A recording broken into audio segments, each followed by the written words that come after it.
नमस्ते दोस्तों। आज मैं आपको एक शिक्षाप्रद कहानी सुनाना चाहती हूँ। एक बार विदुर जी संसार भ्रमण करके धृतराष्ट्र के पास पहुँचे तो धृतराष्ट्र ने कहा, विदुर जी सारा संसार घूमकर आए हो, आप कहिए कहाँ कहाँ पर क्या देखा आपने। विदुर जी बोले, राजन कितने आश्चर्य की बात है। सारा संसार लोभ श्रृंखलाओं में फंस गया है। काम क्रोध लोभ भय के कारण उसे कुछ भी दिखाई नहीं देता।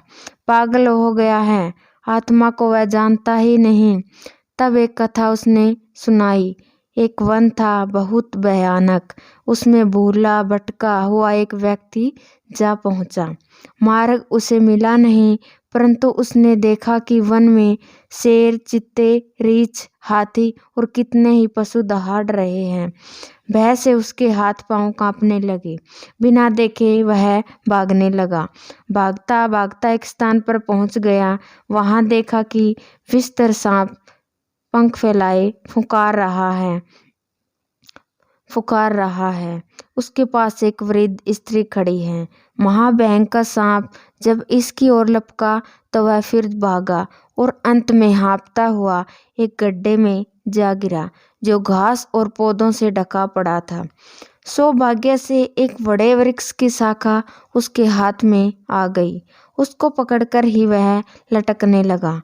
तभी उसने नीचे देखा कि एक कुआं है और उसमें एक बहुत बड़ा सांप, एक अजगर मुख खोले बैठा है। उसे देखकर वह कांप उठा, शाखा को दृढ़ता से पकड़ लिया कि गिरकर अजगर के मुख में न जा पड़े।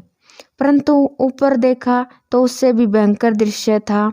6 मुख वाला एक हाथी वृक्ष को झंझोड़ रहा था और जिस शाखा को उसने पकड़ रखा था उसे सफेद और काले रंग के चूहे काट रहे थे। भय से उसका रंग पीला पड़ गया, परंतु तभी शहद की एक बूंद उसके होठों पर आ गिरी। उसने ऊपर देखा, वृक्ष के ऊपर वाले भाग में मधुमक्खियों का एक छत्ता लगा था।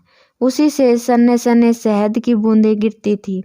इन बूंदों का स्वाद वह लेने लगा। इस बात को भूल गया कि नीचे 6 मुख वाला हाथी झंझोड़ रहा है। इस बात को भी भूल गया कि जिस शाखा से वह लटका है उसे सफेद और काले चूहे काट रहे हैं। और इस बात को भी चारों ओर भयानक वन है, इसमें भयंकर पशु चिंगाड़ रहे हैं। धृतराष्ट्र ने कथा को सुना तो कहा, विदुर जी यह कौन से वन की बात आप कहते हैं। कौन है वह अभागा व्यक्ति जो इस भयानक वन में पहुंचकर संकट में फंस गया। विदुर जी ने कहा, राजन ये संसार ही वह वन है, मनुष्य ही वह अभागा व्यक्ति है। संसार में पहुंचते ही वह देखता है कि इस वन में रोग कष्ट और चिंता रूपी पशु गरज रहे हैं।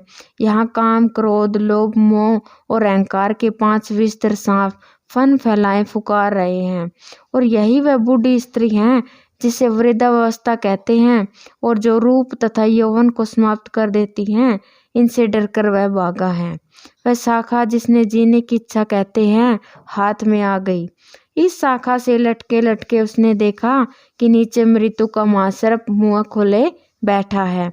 वह सर्प जिसे आज तक कोई भी नहीं बच सका, ना रावण ना राम, ना कोई राजा ना कोई महाराजा, न कोई धनवान न कोई निर्धन, कोई भी काल रूपी सर्प से आज तक नहीं बच सका। और 6 मुख वाला हाथी जो इस वृक्ष को झंझोड़ रहा था वह वृक्ष है 6 ऋतु वाला।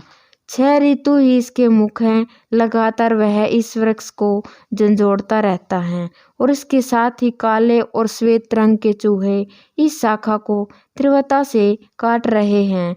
ये रात और दिन आयु को प्रतिदिन छोटा कर रहे हैं। यही 2